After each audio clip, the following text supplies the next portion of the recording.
Shriram time news मध्ये मी कैलास सोनवणे आपले हार्दिक स्वागत करतो। सुरुवातीला पाहूया 24 तासातील ताज्या घडामोडी। सुरत नागपूर महामार्गावरील महिर फाट्यावर विविध मागण्यांसाठी ठेलारी मेंढपाळ धनगर समाजातर्फे करण्यात आले रास्ता रोको आंदोलन। हॉटेल राज पॅलेस येथील हाणामारी प्रकरणी 3 जणांवर मोहाडी पोलिसात गुन्हा दाखल। जिल्हा परिषदेच्या स्थायी समितीच्या सभेत सर्व विषयांना मंजुरी। मनपाच्या प्रभाग क्रमांक 11 मधील विजेचा लपंडाव थांबवण्याची मागणी। धुळे एज्युकेशन सोसायटीच्या 108व्या वर्धापन दिनानिमित्त दालनाचे उद्घाटन व प्राथमिक विद्या मंदिरांचा नामकरण सोहळा संपन्न। जिल्हा परिषदेच्या केंद्र शाळेत मोफत वह्या वाटपाचा कार्यक्रम संपन्न। आणि कोरदड येथील पुरातन विहीर बुजवण्यावरून करण्यात आली तक्रार। आता बातमीपत्र विस्ताराने। साक्री तालुक्यात गुरचरणासह गायरान जमिनीवरील अतिक्रमण त्वरित थांबवावे, मेंढ्या चारण्यासाठी वन जमीन मुक्त करावी यासह विविध मागण्यांसाठी ठेलारी मेंढपाळ धनगर समाजाच्या वतीने सुरत नागपूर महामार्गावर महिर फाट्यावर रास्ता रोको आंदोलन करण्यात आले। साक्री तालुक्यात गुरचरणासह गायरान जमिनीवरील अतिक्रमण त्वरित थांबवावे, मेंढ्या चारण्यासाठी वन जमीन मुक्त करावी यासह विविध मागण्यांसाठी मेंढपाळ धनगर समाजाच्या वतीने सुरत नागपूर महामार्गावरील महिर फाट्यावर गुरुवारी रास्ता रोको आंदोलन करण्यात आले। या आंदोलनामुळे महामार्गावर दुतर्फा वाहनांच्या लांबच लांब रांगा लागल्या होत्या। महामार्गावर आंदोलकांनी मेंढ्याही उभ्या करण्यात आल्याने याची दखल घेत आंदोलनस्थळी तहसीलदार, पोलीस निरीक्षक व वनपालांनी येऊन भेट देत आश्वासन दिल्यानंतर आंदोलन मागे घेण्यात आले। सदर आंदोलनाबाबत जिल्हाध्यक्ष रमेश सरक यांनी यापूर्वीच प्रशासनाला निवेदन दिले होते। साक्री तालुक्यातील महिर, टेंभे, भडगाव, वर्धाने, नागपूर, लखमापूर, घाणेगाव पैकी रामनगर या गावांमधील पारंपरिक गुरचरण गायरान जमिनीवरील होणारे अतिक्रमण त्वरित थांबवून या गावांमधील ठेलारी मेंढपाळ धनगर लोकांविरुद्ध दाखल केलेले खोटे गुन्हे त्वरित मागे घ्यावेत, अन्यथा रास्ता रोको आंदोलन केले जाईल असा इशारा त्यांनी निवेदनाद्वारे दिला होता। मात्र त्यानंतरही दखल न घेण्यात आल्यामुळे गुरुवारी सकाळी रमेश सरक यांच्या नेतृत्वात महिर फाट्यावर रास्ता रोको आंदोलन करण्यात आले। या आंदोलनात मेंढपाळ, ठेलारी, धनगर समाज बांधवांनी मेंढ्यांसह महामार्ग अडवून धरला। जोपर्यंत आमच्या मागणीची दखल घेतली जात नाही तोपर्यंत आम्ही हटणार नाही अशी आग्रही भूमिका आंदोलनकर्त्यांनी घेतली। त्यामुळे महामार्गावर वाहनांच्या लांबपर्यंत दुतर्फा रांगा लागल्या होत्या। या आंदोलनाची माहिती मिळताच तहसीलदार रावसाहेब सोनवणे, पोलीस निरीक्षक हर्षवर्धन गवळे, वनपाल विनायक खैरनार हे आंदोलनस्थळी आले। हे आंदोलनस्थळी आले। तिघा अधिकाऱ्यांनी रमेश सरक यांच्याशी चर्चा करत आंदोलन मागे घेण्याची विनंती केली। यावेळी तिघा अधिकाऱ्यांकडून मागण्यांबाबत सकारात्मक आश्वासन मिळाल्याने आंदोलन मागे घेण्यात आले। आंदोलनात धनगर समाज संघर्ष समितीचे जिल्हाध्यक्ष रमेश सरक, रावण सरक, भटू सरक, सकाराम टेंबे, गोरख मारनर, दगडू गोरे, चिमा लकडे, गुलाबा गोरे, आबा कोळपे, गोरख सुसालदे, काळू गोयेकर, विलास वाघमोडे, संजू गोयेकर, सोनू टकले, नामदेव टकले, गोरख गोयेकर, काळू सरक, नथू कोरडकर, दयाराम गरदरे, संजय मारनार, धोंडू मारनार, संदीप सरक, रामदास सरक आदींसह ठेलारी मेंढपाळ धनगर समाज बांधव मोठ्या संख्येने सहभागी झाले होते। धुळे शहरातील मुंबई आग्रा महामार्गावरील हॉटेल राज पॅलेस येथे झालेल्या हाणामारी प्रकरणी भूषण पाचारे, कृष्णा उर्फ बव्या गायकवाड यांच्यासह हॉटेल मालक सुरेश आव्हाड यांच्या विरुद्ध मोहाडी पोलीस ठाण्यात विविध कलमांवर गुन्हा दाखल करण्यात आला आहे। धुळे शहरातील मुंबई आग्रा महामार्गावरील हॉटेल राज पॅलेस येथे झालेल्या हाणामारी प्रकरणी भूषण पाचारे, कृष्णा उर्फ बव्या गायकवाड यांच्यासह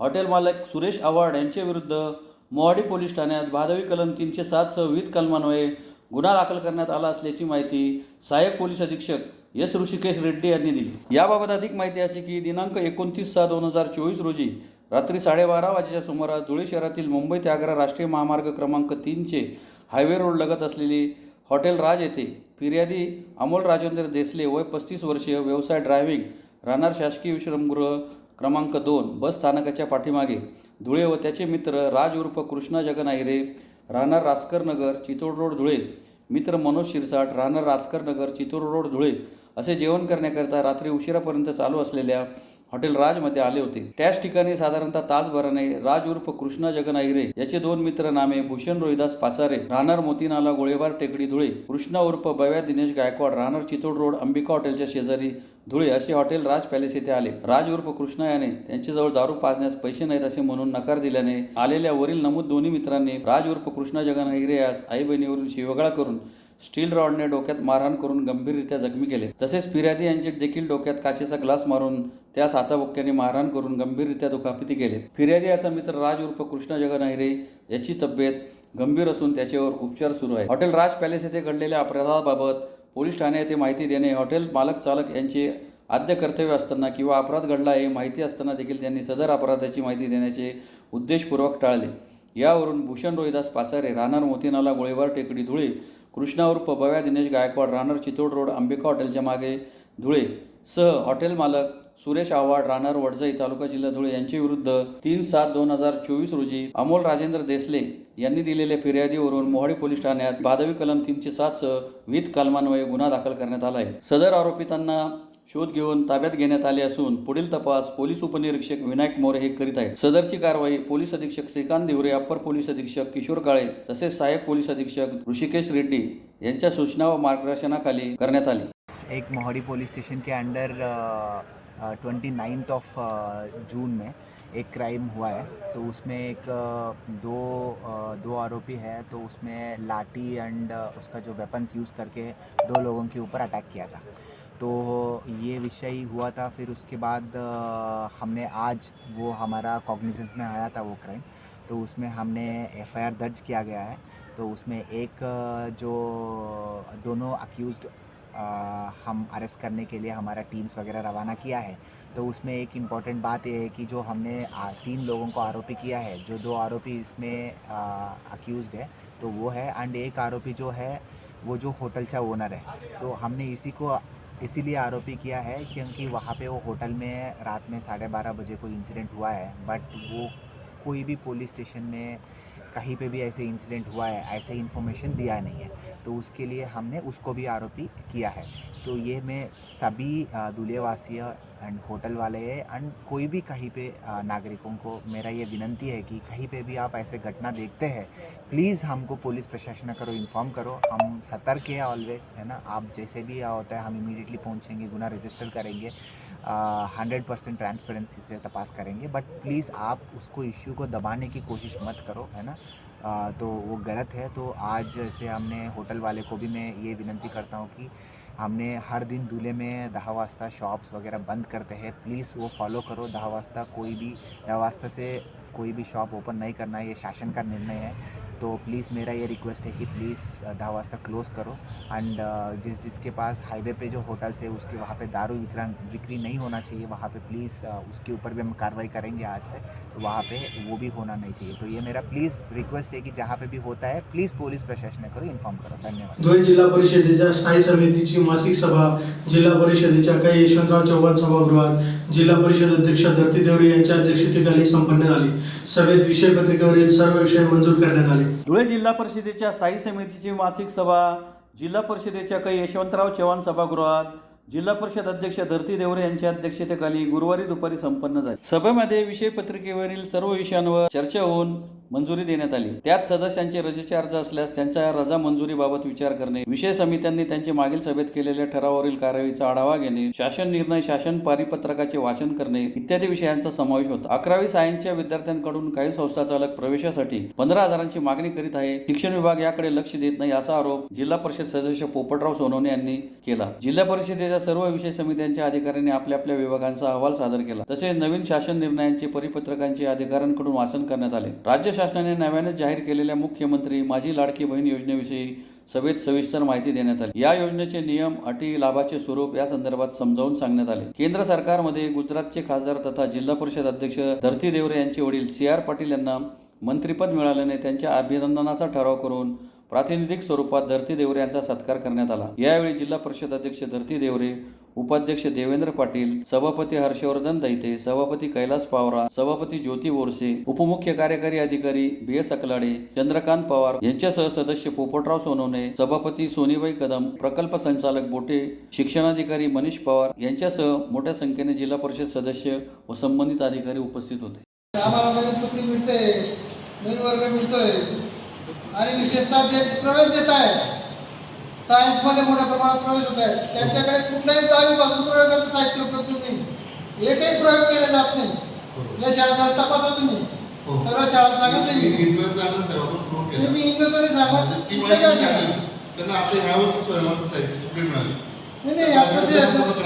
त्या दिवशी पण 15,000 रुपयाची मागणी होते. त्यामुळे नवीन तुकडी मिळते गोवा अभी कोणती आहे आता नवीन तुकडी शिवसेना आणि शिवसेनावरती सुटल्याने जेव्हा प्रयोग घेतात साहेब, त्यांची अपेक्षा असते अशी असते की आपल्याला सर्व प्रकारचा प्रयोग या ठिकाणी केले गेले पाहिजे. पण अनेक शाळांमध्ये साहित्य नाही असला तर त्याच्यात प्रयोग करत नाही. आणि मग पोरं काही नुसतं ढकलायचं, एक पिढी आपण कसं करतोय त्या विषयाची, हे पण बघण्याचं काम आपलं आहे. निश्चितच की तो यावा लागला सर. नाही आता किती याच्यात प्रलंबित 11वीचा प्रवेश कधीपर्यंत आहे? ते लावल्यात का? तो लावला पहिली त्या ठिकाणी जिल्हा परिषदची शाळा आहे, काही ठिकाणची होतं आहे आमच्याकडे. तर आरटीच्या निकषाप्रमाणे माननीय संचालकांचं जे पत्र होतं त्यामध्ये 1 किलोमीटरच्या आजचा 5चा वर्ग नसेल त्या ठिकाणी 5चा वर्ग उघडायचा ते प्रस्ताव मागवले गेले होते. आणि 3 किलोमीटरच्या आत जर 8वीचा वर्ग उपलब्ध नसेल तर जिल्हा परिषद शाळा ते जोडते. या पद्धतीने ते पत्र होतं, ते प्रस्ताव मागवले होते आणि त्याच्यानंतर त्याला मंजुरी दिली जाणार होती. पण आत्ताची जी शिक्षण समितीची सभा झाली ती बाय प्रोटोकॉल होती, त्यामुळे फक्त त्यात चर्चा झाली, निर्णय घेण्यात आला आणि ते प्रस्ताव पुढच्या बैठकीत घेऊन ते अंतिम केले जाणार. प्रस्तावाची बाकी होती 7 प्रस्ताव आले, 7 प्रस्ताव आले, पण प्रस्तावाला मंजुरी देताना नियम हाच आहे. धुळे शहरातील प्रभाग क्रमांक 11 मधील अनेक भागात लोकांना तारांचा बंदोबस्त करून नवीन केबल टाकीत नवीन रोहित्र बसवून विजेचा लपंडाव थांबवावा अशी मागणी माजी नगरसेविका तसेच नागरिकांतर्फे वीज वितरण कंपनीच्या सहाय्यक अभियंत्यांना निवेदनाद्वारे करण्यात आले आहे. धुळे महानगरपालिकेच्या प्रभाग क्रमांक 11 मधील काही भागात नवीन केबल तसेच नवीन रोहित्र बसवून विजेचा लपंडाव थांबावा अशी मागणी भाजपच्या माजी नगरसेविका वंदना थोरात व नागरिकांतर्फे वीज वितरण कंपनीच्या सहाय्यक अभियंत्यांना निवेदनाद्वारे करण्यात आली आहे. निवेदनात म्हटले आहे की प्रभाग क्रमांक 11 मधील Pavan Nagar, Nateshwar society, Nateshwar society, Shiv colony, Ramchandra Nagar, Malmapadi plot, Navnath Nagar या भागात वेळोवेळी वीज पुरवठा खंडित होत असल्याने नागरिक त्रस्त झाले आहेत. अनेक ठिकाणी विद्युत तारा लोंबकळत असल्याने जीवितहानी होण्याची शक्यता आहे. त्यामुळे त्या ठिकाणी नवीन केबल टाकण्यात याव्या. तसेच परिसरात एकच रोहित्र असल्याने त्यावर जास्त भार आल्याने नवीन रोहित्र बसवून नागरिकांची गैरसोय दूर करण्याची मागणी करण्यात आली आहे. यावेळी माजी नगरसेविका वंदना थोरात यांच्यासह परिसरातील स्थानिक नागरिक मोठ्या संख्येने उपस्थित होते. अभियंता कापडणी साहेब यांना निवेदन देण्यात येते की आमच्याकडे वारंवार लाईट जाते व डीपीचा प्रॉब्लेम असल्यामुळे पवननगर, रामचंद्रनगर, शिव कॉलनी तसेच स्वामीनारायण कॉलनी आणि वाखारकर नगर, अमर मापाडी हे असे 4-5 वार्ड मिळून ही एकच डीपीवर लोड असल्यामुळे वारंवार लाईट जाण्याचा प्रॉब्लेम असतो. आणि त्यामुळे लहान मुलांना पण तारी खाली असल्यामुळे लहान मुलं पाण्यामध्ये खेळतात, डोकावण्याचा संभव असल्यामुळे डीपी लवकरात लवकर कापडणी साहेबांनी बदलविण्यात यावी एवढी विनंती आहे. काढून सने केबल नवीन लावण्यात यावे. धुळे एज्युकेशन सोसायटीच्या 108व्या वर्धापन दिनानिमित्त महापराक्रमी राजेलालाचा उद्घाटन सोहळा तसेच प्राथमिक विद्या मंदिराचा नामकरण समारोह गुरुवारी मोठ्या उत्साहात संपन्न झाला.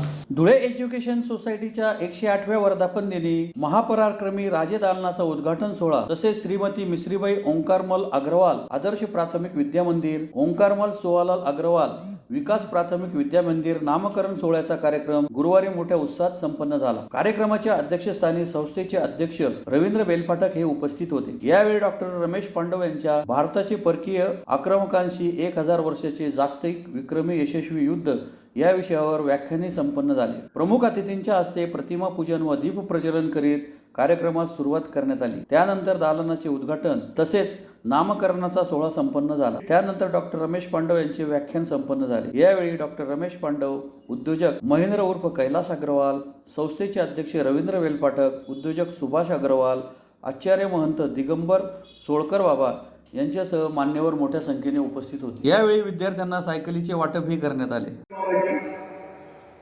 जे महानुभाव वर्गाचे अखिल भारतीय परिषदेचे कार्याध्यक्ष आहेत, भगवद्गीतेवरती आणि एकंदरच महानुभाव साहित्य मोठं श्रीकृष्ण मंदिर आहे, त्याच्या पाठीमागे त्यांचा आश्रम आहे, त्यांचे शिष्य खूप मोठ्या प्रमाणावरती आहे. एक फार चांगले वक्ता आणि अभ्यासू अशा अर्थाने ते प्रसिद्ध आहे.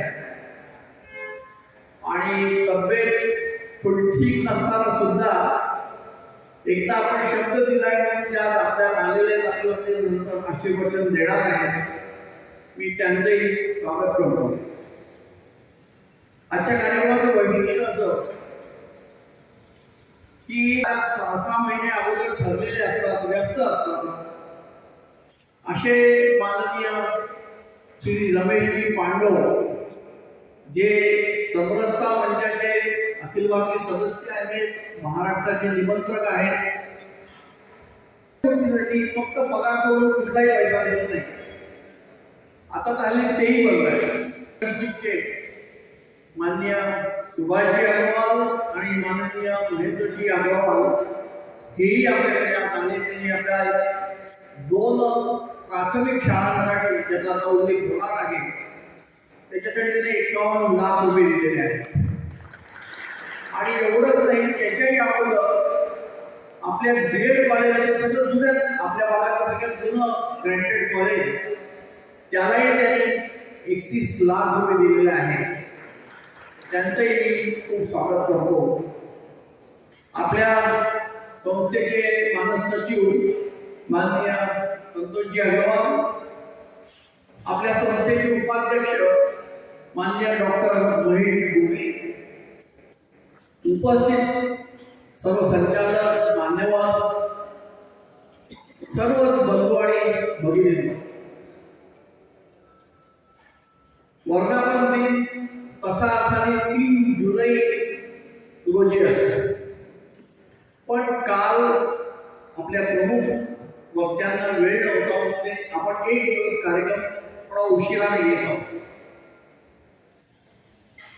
आपल्या या कार्यक्रमाचं वैशिष्ट्य असं की आज आपण ओमशी इंडस्ट्रीकडनं उदार देणगी मिळाली 51 लाखाची. त्याच्यासाठी 2 प्राथमिक शाळांना नामकरण करत आहोत. पुढील कार्यक्रम आज होणार आहे. धुळे तालुक्यातील लळी येथील जिल्हा परिषदेच्या केंद्र शाळेतील विद्यार्थ्यांना आमदार कुणाल पाटील यांच्या वतीने मोफत वह्या वाटपाचा कार्यक्रम मंगळवारी संपन्न झाला. धुळे तालुक्यातील लळी येथील जिल्हा परिषदेच्या केंद्र शाळेत महाराष्ट्र प्रदेश काँग्रेस कमिटीचे कार्याध्यक्ष तथा पाणीदार आमदार कुणाल पाटील यांच्या वतीने 1ली ते 4थीच्या विद्यार्थ्यांना मोफत वह्या वाटपाचा कार्यक्रम मंगळवारी संपन्न झाला. प्रमुख उपस्थित अतिथींच्या हस्ते विद्यार्थ्यांना वह्यांचे वाटप करण्यात आले. यावेळी शाळेतील सर्व विद्यार्थ्यांना 900 वह्यांचे वाटप करण्यात आले. यावेळी उपसरपंच अशोक गवळी, तंटामुक्ती समितीचे अध्यक्ष प्रदीप सावंत, सामाजिक कार्यकर्ते गोविंद साबरे, नंदलाल बारसे, गोकुळ सूर्यवंशी, महादू बारसे, मुख्याध्यापक शैलेंद्र वाणी यांच्यासह शिक्षक, विद्यार्थी मोठ्या संख्येने उपस्थित होते. किल्ले लळींग या ठिकाणी जिल्हा परिषद मराठी शाळा लळींग या ठिकाणी जे धुळे ग्रामीणचे आमदार कुणाल बाबा पाटील सालाबादाप्रमाणे गरजू मुलांना वह्या वाटपाचा दरवर्षी कार्यक्रम घेतात, त्या पद्धतीने लळींग जिल्हा परिषद शाळेत या ठिकाणी वह्या वाटपाचा उत्साहात कार्यक्रम पार पडला. त्यामुळे कुणाल बाबांचं अतिशय गावकऱ्यांकडनं कौतुक होत आहे व त्यांना भविष्यात पुढील वाटचालीत लळींग गावाकडनं शुभेच्छा. धुळे तालुक्यातील खोर्दड येथील पुरातन विहीर बुजवण्यावरून 2 समाजात तेढ निर्माण होऊ शकते, याबाबतची तक्रार खोर्दड येथील दलित समाज बांधवांतर्फे तालुका पोलीस ठाण्याचे पोलीस निरीक्षकांना करण्यात आले. धुळे तालुक्यातील खोर्दड येथील पुरातन विहीर बुजवण्यासाठी ग्रामपंचायतीमार्फत ठराव करूनही काही विघ्न संतुष्ट लोकांमुळे अडथळा निर्माण झाला आहे. त्यामुळे 2 समाजात तेढ निर्माण होण्याची दाट शक्यता असल्याने सदर तक्रारीची दखल घ्यावी अशी मागणी खोर्दड येथील दलित समाज बांधवांतर्फे तालुका पोलीस ठाण्याचे पोलीस निरीक्षक प्रमोद पाटील यांना निवेदनाद्वारे करण्यात आली आहे. निवेदनात म्हटले आहे की खोर्दड येथे दलित वस्तीत कायमस्वरूपी आम्ही राहत असून वस्तीच्या मध्ये 50 ते 60 वर्षे पुरातन विहीर असून सदरील विहीर पूर्णपणे जीर्ण झाले आहे व गावातील नालीचे पाणी विहिरीत जाते व आजूबाजूचे लोक कचरा टाकतात. त्यामुळे पाणी पूर्णपणे दूषित व विषारी झाले आहे. त्यामध्ये जनावरे व लहान मुले पडण्याचा धोका निर्माण झाला असून जीवितहानी होऊ शकते व विहिरीलगत स्त्रिया जात असतात, त्यामुळे कोणीही विहिरीत पडू शकतात. सदरील विहिरीमुळे रोगराई व दुर्गंधी पसरत आहे. दलित वस्तीत त्रास होत असल्याने भविष्यात जीवितहानी होऊ शकते. या संदर्भात ग्रामपंचायत खोर्दड यांनी दखल घेऊन ठराव करून विहीर बुजण्याचा ठराव दिला असून वर्ग केला आहे. तरी सदरील काही ठराविक लोक अडथळा निर्माण करीत आहेत, त्यामुळे 2 समाजात वाद निर्माण होऊ शकतो. त्या अनुषंगाने सदरील तक्रारीची दखल घ्यावी असे निवेदनात नमूद करण्यात आले आहे. धुळे तालुका पोलीस स्टेशन येथे PI साहेबांना निवेदन देण्यात आले की खोर्दड येथील असलेल्या जुनी विहीर बुजण्याबाबत सदरील ग्रामपंचायतमध्ये ठराव मंजूर झाला असून त्याबाबत बरेचसे अशी काही मंडळी आहे की 2 समाजामध्ये तेढ निर्माण करत असून सदरील त्याबाबत आम्ही पोलीस स्टेशन PI साहेबांना तेच निवेदन दिले आहे की यांचा बंदोबस्त लवकरात लवकर करावा. PI साहेबांनी काय सांगितलं तुम्हाला? PI साहेबांनी याबाबत लवकरात लवकर आम्ही देखील निर्णय घेऊ याबाबत असे सांगून आम्हाला सांगितले आहे. पुन्हा एक नजर ठळक घडामोडींवर. सुरत नागपूर महामार्गावरील महिर फाट्यावर विविध मागण्यांसाठी ठेलारी मेंढपाळ धनगर समाजातर्फे करण्यात आले रास्ता रोको आंदोलन. हॉटेल राज पॅलेस येथील हाणामारी प्रकरणी 3 जणांवर मोहाडी पोलिसात गुन्हा दाखल. जिल्हा परिषदेच्या स्थायी समितीच्या सभेत सर्व विषयांना मंजुरी. मनपाच्या प्रभाग क्रमांक 11 मधील विजेचा लपंडाव थांबवण्याची मागणी. धुळे एज्युकेशन सोसायटीच्या 108व्या वर्धापन दिनानिमित्त दालनाचे उद्घाटन व प्राथमिक विद्या मंदिरांचा नामकरण सोहळा संपन्न. जिल्हा परिषदेच्या केंद्र शाळेत मोफत वह्या वाटपाचा कार्यक्रम संपन्न. आणि खोरदड येथील पुरातन विहीर बुजवण्यावरून करण्यात आली तक्रार.